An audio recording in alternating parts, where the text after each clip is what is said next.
Hello, नमस्कार, good evening. एक बार फिर से स्वागत है आप सभी का जीएस फाउंडेशन यूट्यूब चैनल पर।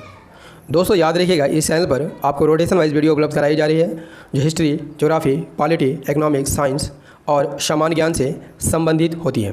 तो इसी क्रम में आज हम लोग देखेंगे इतिहास की क्लास, और इतिहास की क्लास में हम लोग देखेंगे मध्यकालीन भारत, और मध्यकालीन भारत के सभी महत्वपूर्ण प्रश्नों को यहाँ करेंगे।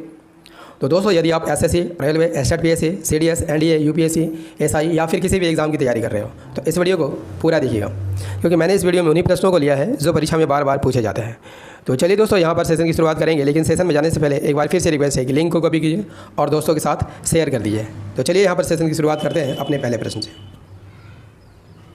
पहला प्रश्न, बाबरनामा का फ़ारसी में अनुवाद किसने किया था? इसका सही आंसर हो जाएगा अब्दुल रहीम खनखाना ने किया था। यदि आपसे पूछ ले कि बाबर ने अपनी आत्मकथा किस भाषा में लिखी थी? चगताई तुर्की भाषा में लिखी थी। इसका फ़ारसी अनुवाद अब्दुल रहीम खनखाना ने किया था। खनखाना कौन थे? अकबर के 9 रत्नों में से एक थे और वे बैरम खान के पुत्र थे। नेक्स्ट सवाल, चचनामा कहाँ के इतिहास से संबंधित है? सही आंसर हो जाएगा सिंध के इतिहास से संबंधित है। चचनामा सिंध के इतिहास से संबंधित है। चच कौन थे? सिंध के राजा थे। चच का साम्राज्य कहाँ कहाँ तक फैला हुआ था? भारत, पाकिस्तान, अफ़गानिस्तान, ईरान तक फैला हुआ था और इसकी राजधानी ब्राह्मणबाद थी। नेक्स्ट सवाल, अली गौहर किस मुग़ल राजा को कहा जाता था? सही आंसर हो जाएगा शाह आलम द्वितीय को कहा जाता था। शाह आलम द्वितीय को अली गौहर के नाम से जाना जाता था। इन्होंने 1764 में अवध के नवाब शुजाउद्दौला और बंगाल के नवाब मीर कासिम के साथ मिलकर बक्सर के युद्ध में अंग्रेज़ों के खिलाफ लड़ाई लड़ी थी, परंतु उस युद्ध में वे पराजित हुए और अंत में उन्हें 1765 में इलाहाबाद की संधि करनी पड़ी, जिसके कारण मुग़ल सम्राट ने अंग्रेज़ों को बंगाल, बिहार और उड़ीसा की दीवानी दे दी थी। ठीक है, अगला सवाल कर लेते हैं। राजस्थान में विजय स्तंभ कहाँ है? सही आंसर हो जाएगा चित्तौड़गढ़ में है। विजय स्तंभ चित्तौड़गढ़ राजस्थान में है। इसे किसने बनाया था? तो मेवाड़ के राजा कुंभा ने इसे बनवाया था। कुंभा ने ये मुस्लिम राजा को हरा कर बनवाया था। ठीक है, नेक्स्ट सवाल कर लेते हैं। बाबर को कहाँ दफनाया गया था? सही आंसर हो जाएगा काबुल में दफनाया गया था। यदि आपसे पूछ ले कि बाबर की मृत्यु कब हुई थी? 1530 में हुई थी। इसे सबसे पहले आगरा के आराम बाग में दफनाया गया था, लेकिन इसके बाद बाबर को काबुल ले जाकर दफनाया गया। काबुल में जहाँ पर उसे दफनाया गया है उस स्थान को आज क्या कहा जाता है? बाग ए बहादुर कहा जाता है। नेक्स्ट सवाल, महमूद गजनवी के सोमनाथ आक्रमण के समय वहाँ का राजा कौन था? सही आंसर हो जाएगा वहाँ का राजा भीमदेव था। महमूद गजनवी का यह सोमनाथ पर आक्रमण यदि आपसे पूछ ले कौन सा आक्रमण था, तो 16वां आक्रमण था। उसके सभी अभियानों में यह अभियान सर्वाधिक महत्वपूर्ण था। सोमनाथ पर विजय प्राप्त करने के बाद वहाँ के प्रसिद्ध मंदिरों को उसने तोड़ दिया और वहाँ से अपार धन प्राप्त किया था। सोमनाथ का मंदिर गुजरात के तट पर था और अपनी अपार संपत्ति के लिए प्रसिद्ध था। इस मंदिर को लूटते समय महमूद ने लगभग 50,000 ब्राह्मणों और हिंदुओं का कत्ल करवा दिया था। और जब यह सोमनाथ मंदिर को लूट के जा रहा था तो रास्ते में जाटों ने इस पर आक्रमण कर दिया था। यही कारण है कि 17वां आक्रमण और अंतिम आक्रमण महमूद गजनवी जाटों के विरुद्ध करता है। ठीक है, नेक्स्ट सवाल,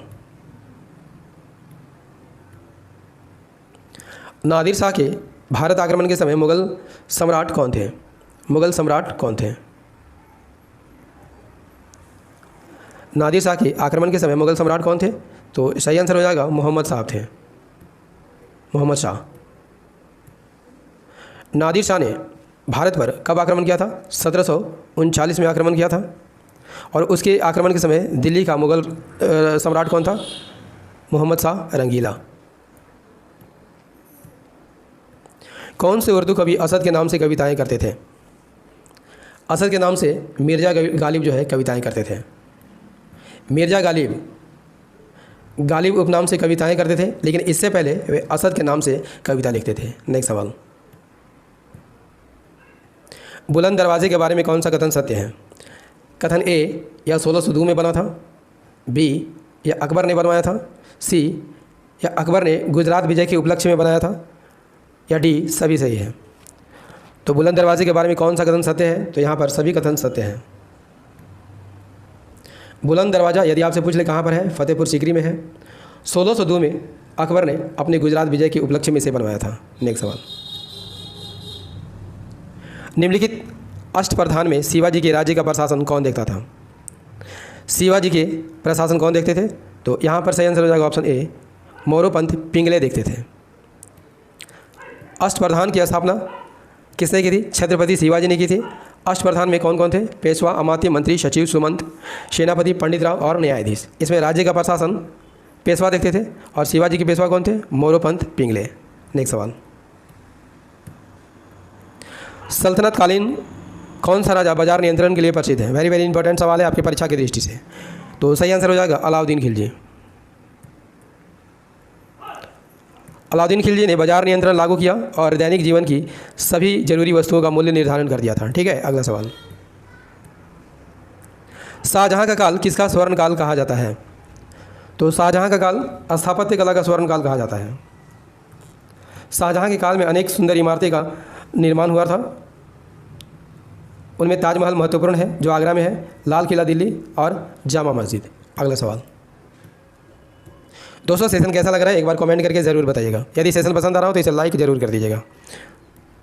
मुगल साम्राज्य के बाद कौन सा राज्य सबसे शक्तिशाली हुआ था? तो मुगल साम्राज्य के बाद सबसे शक्तिशाली राज्य कौन था? मराठा। मुगल राज के अंत में मराठा राज्य अस्तित्व में आया था। मराठा साम्राज्य की स्थापना किसने की थी? शिवाजी ने 1674 में की थी। इसी समय बाजीराव पेशवा के काल में मराठा राज्य का खूब प्रचार प्रसार हुआ। 1760 में मराठा साम्राज्य 28 लाख वर्ग किलोमीटर क्षेत्र में फैला था। नेक्स्ट सवाल, एतमाद-उद-दौला का मकबरा किसने बनवाया था? एतमाद-उद-दौला का मकबरा किसने बनवाया था? तो इसका सही आंसर हो जाएगा ऑप्शन ए, नूरजहां ने बनवाया था। एतमाद-उद-दौला कौन थे? नूरजहां के पिता थे। एतमाद-उद-दौला का मकबरा नूरजहां ने स्वयं बनवाया था। और यह किस चीज़ से बना है? यदि आपसे पूछ ले, संगमरमर से बना है और इसमें बहुमूल्य पत्थरों की नक्काशी भी की गई है। अगला सवाल, मलिक मोहम्मद जायसी ने पद्मावत की रचना किसके काल में की थी? मलिक मोहम्मद जायसी ने पद्मावत की रचना किसके काल में की थी? सही आंसर हो जाएगा शेरशाह के काल में की थी। पद्मावत में किसके बारे में लिखा गया है? यदि आपसे पूछ ले, रानी पद्मिनी के बारे में लिखा गया महाकाव्य है और इसकी रचना मलिक मोहम्मद जायसी ने की है। रेहला की रचना किसने की थी? सही आंसर हो जाएगा इब्न तूता ने की थी। इब्न बतूता एक मोरक्को यात्री थे और उसने रेहला नामक पुस्तक लिखी थी और वह किसके शासनकाल में भारत आया था? मोहम्मद बिन तुगलक के काल में भारत आया था। अगला सवाल, मध्यकालीन भारत की एकमात्र महिला मुस्लिम सम्राट रजिया सुल्तान किसकी पुत्री थी? वेरी वेरी इंपॉर्टेंट प्रश्न है। मध्यकाल की एकमात्र मुस्लिम महिला सम्राट रजिया सुल्तान किसकी पुत्री थी? सही आंसर हो जाएगा इल्तुतमिश की पुत्री थी। इल्तुतमिश के सभी पुत्र अयोग्य थे जिसके कारण इल्तुतमिश ने रजिया को अपना उत्तराधिकारी घोषित किया था। रजिया एकमात्र मुस्लिम महिला सम्राट थी और वो पुरुष की तरह वेश धारण करती थी और युद्ध लड़ने के लिए हाथी पर जाती थी। नेक्स्ट सवाल, निम्नलिखित में से कौन अशोक के मेरठ और टोपरा शिलालेखों को दिल्ली ले गया था? कौन अशोक के मेरठ और टोपरा शिलालेखों को दिल्ली ले गया था? इसका सही आंसर हो जाएगा फिरोज शाह तुगलक। फिरोज शाह तुगलक दिल्ली सल्तनत के तुगलक वंश का राजा था जिसने 1351 से 1388 तक अपना शासन चलाया था और वह अशोक के मेरठ और टोपरा शिलालेखों को दिल्ली ले गया था। नेक्स्ट सवाल, गुरु नानक देव का जन्म कब हुआ था? सही आंसर हो जाएगा ऑप्शन सी, 20 अक्टूबर 1469 को इनका जन्म हुआ था और यह दिन जो है प्रकाश दिवस के रूप में मनाया जाता है। इस सेशन का अंतिम सवाल कर लेते हैं। मजहरनामा किसने तैयार करवाया था? मजहरनामा अकबर ने तैयार करवाया था।